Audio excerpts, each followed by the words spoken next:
no, this is valuable real estate for us to have for marketing purposes.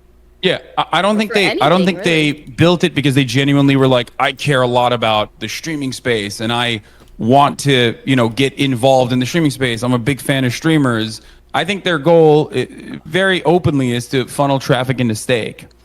Maybe not so directly, and I think that's probably the defense X is going to use. So no. I mean, I don't have to use any defense because you have the burden of proof is on you, right? You have to elaborate on what kind of proof you have that's what they want, right? Just general business deduction. Sure, go ahead. Continue. This is still technically speculation, obviously. So you're right to say that, but when I look at Stake and I see the top category being like predominantly owned by slots gamblers who are gambling on Stake, when I see that the website was created by the owners of Stake, when I see that like some of the largest content creators outside of like Aiden and yourself and Bruce that they've recently picked up are oftentimes like the most consistently sizable audiences are often going to be roulette, like gambling players, right? So that's one reason. That's not the main reason. The main reason still obviously is that it's owned by Stake, by the owners of Stake.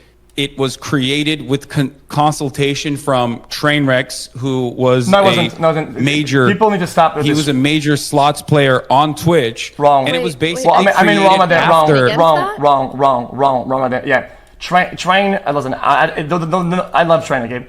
No disrespect to Train. Train's involvement is extremely minimal. Okay, and I think at this point, Train likes Train creation. Nope. Train was like its main spokesperson. I think that's hard to refute. That's irrelevant. Whoever actually a spokesperson, he wasn't appointed as, and in terms of the whole site as a whole and how big he is, he's eclipsed in both equity, influence, size. Just because he's still on he has equity. Just because his clips go on LSF about it doesn't mean he owns the website. I think you guys are overplaying his involvement by a long shot because it makes sense for the argument. I think Hassan was just referring to his early involvement, which was quite. Yeah, and I was talking about his consultation. I don't even think he's I didn't say he's a co-owner. I didn't even know he had equity until you just said it. I just said I'm saying Train's consultation and development of the platform. Apparently his Twitch bio says co-owner of Kick, so. Yeah. So that means by default that's what it means. And Trainwreck has tweeted about how he's the third largest owner of Kick. I promise we will never touch your sub revenue. Okay. And do you know what are the size by comparison? Third could mean anything, and you know that, right? Okay. We're getting lost in the semantics. We're getting lost in the semantics of the conversation. Well, no, that's extremely important. We're getting lost in the semantics of the conversation. I didn't even know that Train was, again, like a part owner, let alone the third owner, right? I don't care about the size. Even as a consultant hiring Train, specifically especially after crypto gambling was banned on Twitch, makes it seem like the timing is relatively odd. It's a little suspicious to launch this initiative so publicly immediately after crypto gambling was eviscerated on Twitch. It seemed like they were looking for a new avenue where they could just continue live streaming and get an ROI that way by utilizing like a live streaming platform, whether it's their own or whether it's another big. My thing is, I'm gonna keep it real. You wouldn't pay somebody $100 million just to advertise for you for gambling.